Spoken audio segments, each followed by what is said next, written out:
Jadi saya pribadi ya harus benar-benar harus bisa membagi waktu antara program kerja duta siswa dan program sekolah saya. Dan kebetulan sekolah juga tetap mensupport gimana pun keadaan saya. Iya, jadi untungnya nih sekolah di Cahaya Bangsa. Jadi sekolah juga tetap mensupport kegiatan saya di luar sekolah maupun dalam sekolah. Asalkan yang di sekolah ini nggak keteteran. Seko Podcast Inspiring Story. Halo, assalamualaikum. Waalaikumsalam. Kayaknya saya nggak asing nih sama tamu saya nih. Siapa nih? Coba ya nanti saya ingat dulu ya. Mau pesan apa nih? Boleh nih, apa nih signature drinknya Seko? Signature drink kita mau yang kopi apa yang non kopi? Non kopi deh. Non kopi. Cobain lemon tea kita ya. Waduh, boleh. Boleh ya? Ya, boleh. Lemon tea ya, itu best seller tuh lemon tea. Siap. Oke ya. Iya. Lemon tea-nya satu ya. Oke. Tapi kayaknya beneran nih, saya kok kayak pernah lihat ya, ketemu di mana ya? Atau mungkin yang di mirip-mirip yang berita di Hilo Team kayak duta siswa gitu ya? Waduh, bener banget. Bener ya? Iya, bener. Soalnya saya lihat itu tulisannya ada duta siswanya ya. Oke. Dengan siapa? Hengki Azmi. Hengki Azmi. Iya. Beneran tapi benar. Duta Siswa Indonesia 2023. Wah, berarti bener nih, baru baca berita kemarin, sekarang saya udah langsung ketemu sama orangnya ya. Alhamdulillah banget nih ya. Panggilannya apa nih? Hengki saya. Hengki ya? Ya. Hengki sekarang masih sekolah atau gimana? Iya, masih sekolah saya. Sekolah ya? Iya. Sekolah di mana, Heng? Saya di International School Cahaya Bangsa. International School Cahaya Bangsa. Wah, boarding school yang baru ya? Iya, benar. Masya Allah. Itu proses sampai Hengki bisa jadi duta siswa kayak gitu, gimana ceritanya ya? Waduh, bisa sharing-sharing cerita kan? Iya, bisa sambil dong, nunggu bisa. minumannya jadi nih ya. Gampang. Oke, gimana ceritanya itu? Jadi cerita awalnya tuh lumayan panjang sih. Jadi pertama-tama saya dikenalin sama guru nih kebetulan.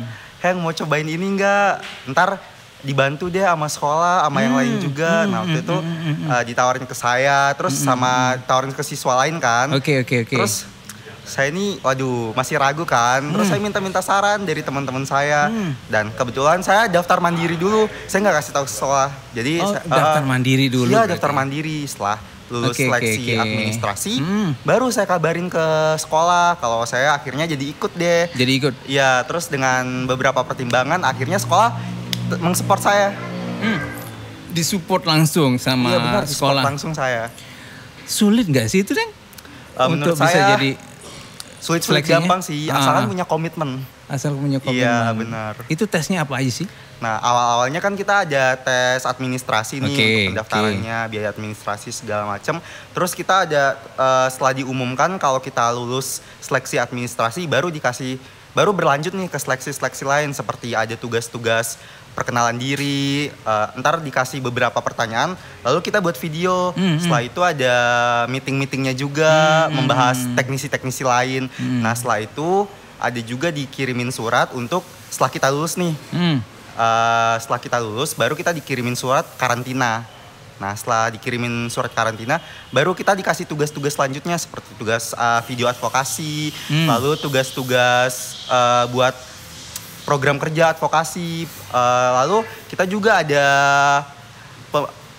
komitmen fee namanya. Komitmen fee. Ya, komitmen fee. Lalu dikasih juga waktu untuk mengirim proposal buat ke pemerintahan, ke pusat daerah ataupun ke lembaga-lembaga tertentu yang ingin mensupport kita.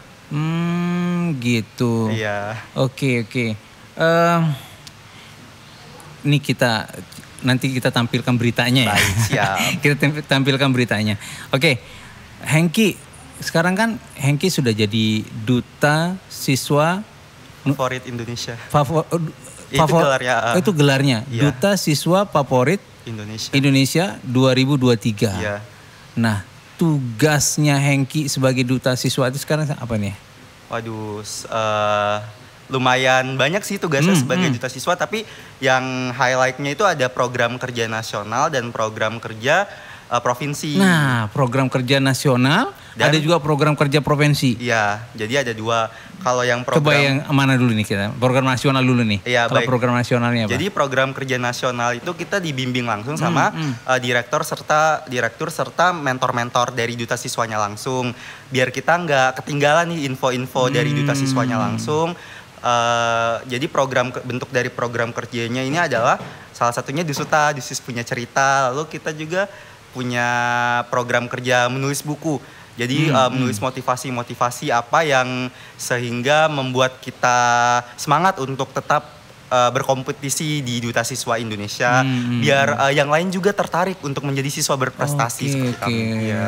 Terus itu nasional. Ya, itu yang kalau nasional. untuk NTB-nya nih, apa Ya. program-program Hengki untuk sebagai Duta Siswa NTB? Nah, sebagai program kerja untuk provinsi NTB sendiri, saya sebenarnya nggak sulit-sulit banget karena kebetulan saya hanya berdua orang ya.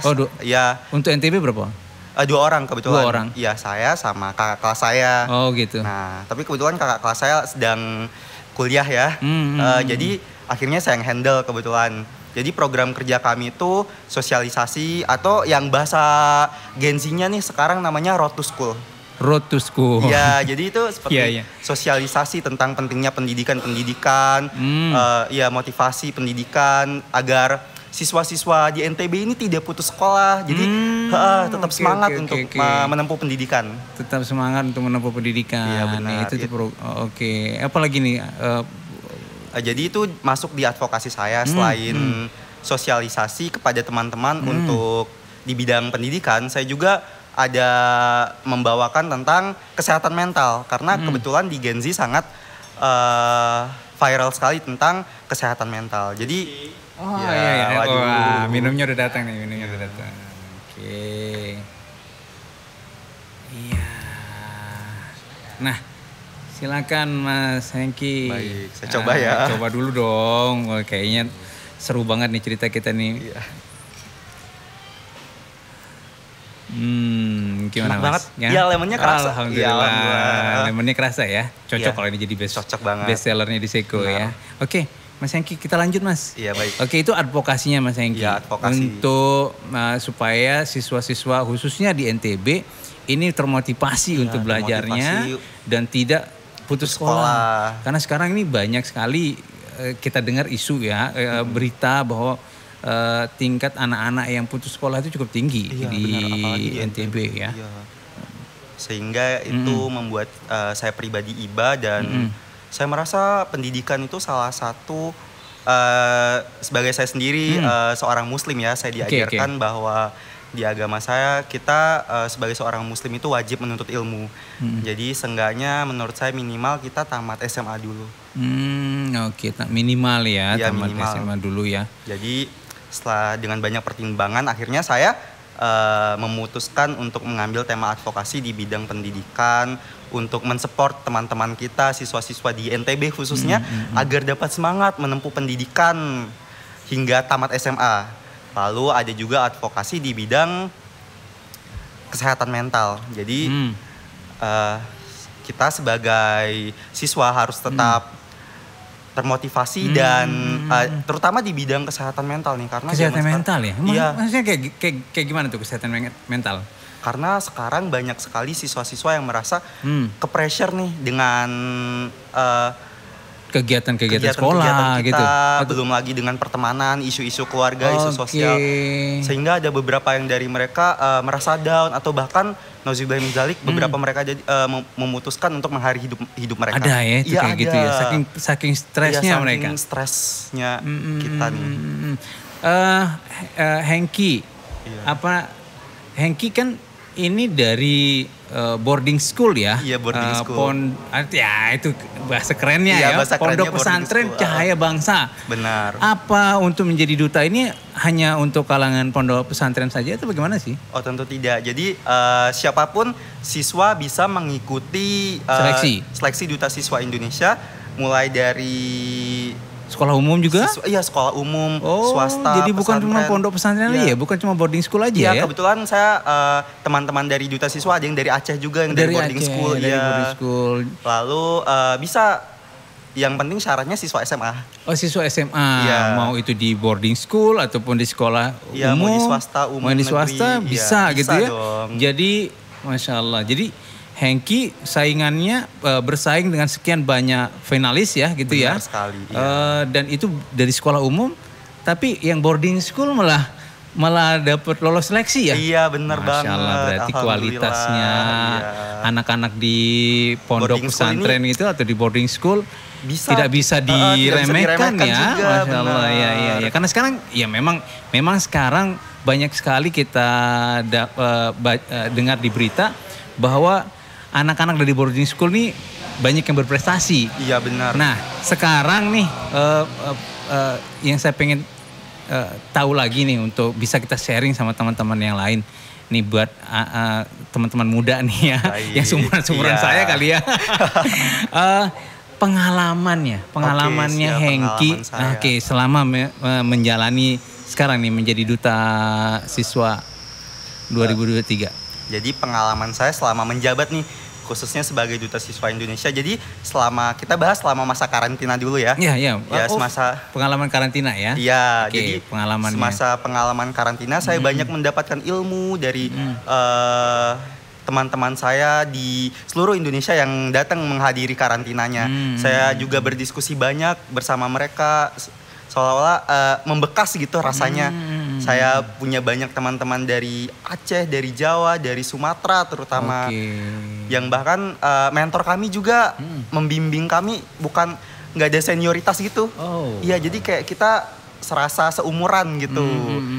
Jadi selain membahas tentang pendidikan, kurikulum, kita juga membahas tentang kesehatan mental yang memang menjadi poin dan highlight siswa generasi Z. Selain membahas kesehatan mental juga kita membahas nih cara agar siswa-siswa Indonesia lainnya termotivasi untuk tetap berprestasi, tetap setidaknya setidaknya bisa melanjutkan perjuangan pendidikan. Masya Allah. Iya. Keren banget ya. Itu pengalaman karantina. Iya. Terus pengalaman setelah karantina? Pengalaman setelah karantina banyak ya. Saya merasa setelah karantina itu value saya tambah meningkat. Saya jadi harus percaya dirinya mungkin meningkat. Percaya dirinya juga meningkat, ilmunya juga harus tetap dikembangkan. Saya juga harus tetap konsisten menjalani program-program yang sudah saya komitmen bersama teman-teman di duta siswa lainnya. Iya. Itu apa tidak terganggu program sekolah dengan sekarang sebagai duta siswa? Jadi saya pribadi ya benar-benar harus bisa membagi waktu antara program kerja duta siswa dan program sekolah saya. Dan kebetulan sekolah juga tetap mensupport dimanapun keadaan saya. Gitu. Iya, jadi untungnya nih sekolah di Cahaya Bangsa. Jadi sekolah juga tetap mensupport kegiatan saya di luar sekolah maupun dalam sekolah. Asalkan yang di sekolah ini nggak keteteran. Seenggaknya ujiannya juga lunas. Yang penting Hengki sebagai duta siswa itu tahu tanggung jawab utamanya di mana gitu ya, sebagai siswa Cahaya Bangsa, dan itu harus selesai dengan harus selesai. Dan itu masa duta siswa nanti sekolahnya keteteran ya. Insya Allah enggak. Nah, Hengki sekarang sudah di pencapaian sebagai duta siswa ini tentunya banyak kan ya yang berperan ya, yang berjasa sampai dengan Hengki bisa berhasil seperti sekarang. Apa nih yang ingin Hengki sampaikan untuk mereka nih? Yang pertama, terima kasih kepada Allah Subhanahu wa Ta'ala yang tanpa Allah saya tidak berada dalam posisi sekarang. Ya, kedua, terima kasih kepada kedua orang tua saya yang selalu mensupport saya apapun keadaan saya maupun saya motivasi ataupun dalam waktu saya yang tidak termotivasi. Lalu terima kasih kepada Sekolah Cahaya Bangsa yang tetap memotivasi saya sehingga sekarang dan membimbing saya untuk menjadi siswa berprestasi. Lalu terima kasih kepada teman-teman, saudara-saudara saya yang tetap mensupport saya. Terima kasih kepada Seko Podcast juga udah ngundang saya. Iya. Masya Allah, Hengki nggak kebayang ya. Saya juga saya juga bangga nih bisa ketemu sama Hengki. Alhamdulillah. Sebagai siswa yang perwakilan dari boarding school gitu ya, yang mungkin kebanyakan masyarakat kita di luar sana penilaiannya tentang pondok itu sangat cuman bisa ngaji aja benar kali ya sekali, gitu ya. Iya. Itu sekarang enggak ya, udah modern lah sekarang. Ya, sekarang sudah modern atau istilahnya sekarang Islamic boarding school. Islamic boarding school itu ya. Ya. Oke, anak-anak Gen Z. Kalau saya Gen Y kan. Beda dikit. Iya, beda dikit. Kita. Hengki, sekarang motivasi nih, apa yang ingin Hengki sampaikan kepada teman-teman muda nih supaya mereka termotivasi dan mereka mungkin akan menjadi next duta siswa. Ini biasanya pemilihannya berapa? Setahun sekali. Setahun sekali ya? Iya. Setahun sekali ada pemilihan baru lagi untuk jadi duta siswa. Iya. Oke. Gimana, apa yang ingin disampaikan untuk teman-teman muda nih Gen Z? Ya, baik, terutama untuk Gen Z. Gen Z. Pesan saya untuk kita tetap berprestasi, tetap semangat sekolah meskipun ada banyak cobaan yang kita lalui, tetap percaya bahwa kita mampu untuk tetap berprestasi. Oke, tetap berprestasi, ikhtiar tiada henti. Benar. Gitu ya, semangat.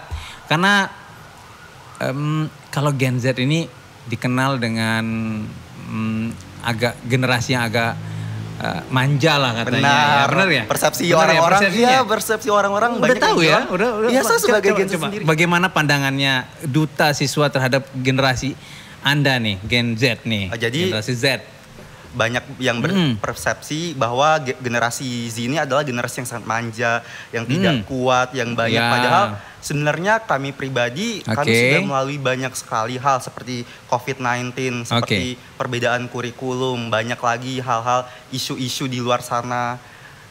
Dan untungnya kami masih survive sampai sekarang dan kami juga terus memperbaiki diri kami sendiri dan duta siswa justru memotivasi kami untuk tidak pantang semangat. Maksud saya untuk tidak lelah, untuk tetap semangat gitu. Oke, untuk tetap semangat. Untuk tetap berprestasi. Dan mematahkan pendapat-pendapat yang negatif tentang anak-anak generasi Z. Generasi Z. Oke, yang merasa teman-teman muda yang mungkin sekarang merasa umur-umurannya masuk generasi Z nih. Oke, jangan ikut persepsi masyarakat saat ini bahwa anak-anak generasi Z ini ya tadi lemah ya, pengen instan gitu ya. Pengen instan. Jadi tadi sudah ini ada contoh nih Gen Z yang berhasil. Banyak juga generasi Z di luar sana yang ternyata berprestasi juga. Iya, benar di luar sana. Dan mudah-mudahan nih jadi motivasi juga buat teman-teman yang lain supaya bisa berprestasi seperti Hengki, bisa menjadi duta siswa, next duta siswa, atau mungkin menjadi duta-duta yang lain ya. Ada duta genre. Ada duta genre. Banyak sekali duta. Ada. Oke, itu dan itu tidak menutup kemungkinan bahkan bisa jadi yang berprestasi itu lebih banyak di anak-anak di boarding school ya, anak-anak yang di pondok. Ayo teman-teman yang generasi Z sekarang jatuhkan pilihan Anda untuk masuk ke boarding school ya. Oke, Hengki, ayo diminum dulu. Iya, terima kasih. Oke, kita udah ngobrol-ngobrol. Ini saya sangat berterima kasih Hengki sudah hadir ke sini. Ini kita juga sekalian Seiko Coffee punya podcast nih ya, punya podcast. Tujuannya adalah untuk membagi cerita-cerita yang inspiratif. Ya, kepada kalau ya kita Seiko Podcast Inspiring Story. Keren. Pas banget nih kedatangannya Hengki ke Seiko Podcast. Terima kasih Hengki. Terima kasih Pak. Sukses terus Hengki ya. Salam juga untuk direkturnya nih di Cahaya Bangsa. Oke. Baik, siap. Lain kali jangan bosan-bosan untuk mampir ke pasti. Seiko podcast. Kita akan berbagi cerita yang lebih inspiratif lagi untuk teman-teman muda di luar sana. Ya. Ya, terima kasih. Assalamualaikum warahmatullahi wabarakatuh. Waalaikumsalam.